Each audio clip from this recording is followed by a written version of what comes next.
Hi horse friends. In today's video, we're going to talk about our little friend Steele here and some health issues that he's going through. He is a diagnosed PPID horse.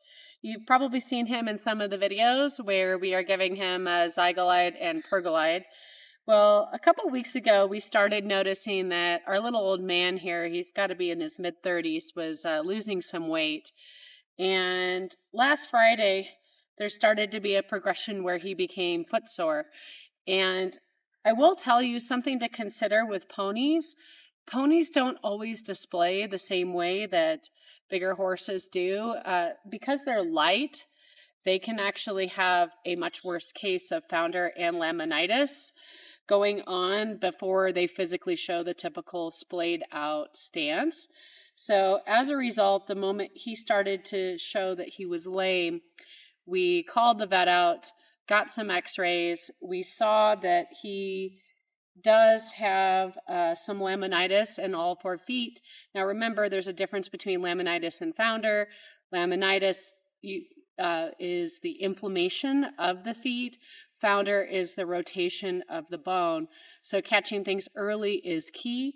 He did start to have some abscesses as well in the front feet, which can be associated with some insulin resistance as well as Cushing's.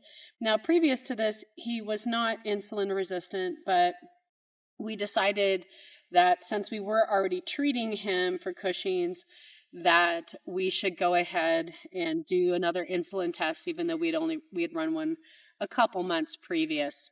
And what we found is that his insulin was off the charts, and he might be becoming what they call resistant to the percent medication. But we're going to go ahead and try to bump him up half a pill on the percent. Well, we've already started that, and see what we get. Our treatment plan for the insulin resistance is going to be a low-carb feed. We're going to try the low-carb senior LMF so that he still gets a full balanced diet in that, but we will reduce the sugar. Another thing we have done is we are ordering glue-on shoes for him to give his feet some more comfort. We will film that for you guys so you guys can see a glue-on set going on a pony. Thought that might be interesting for you. In 30 days, we will rerun the blood work. We will check to see where his Cushing's is at, where his insulin is at. If the insulin and the Cushing's aren't better, we will look at making further changes. One of the things that we will also look at is there are certain drugs that can actually pull the sugar or insulin out of the bloodstream, but you have to be really careful with those. So we aren't going to those first.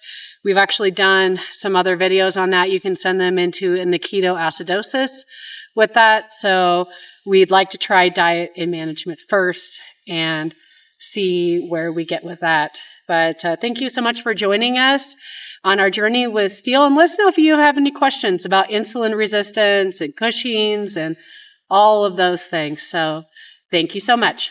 Bye-bye.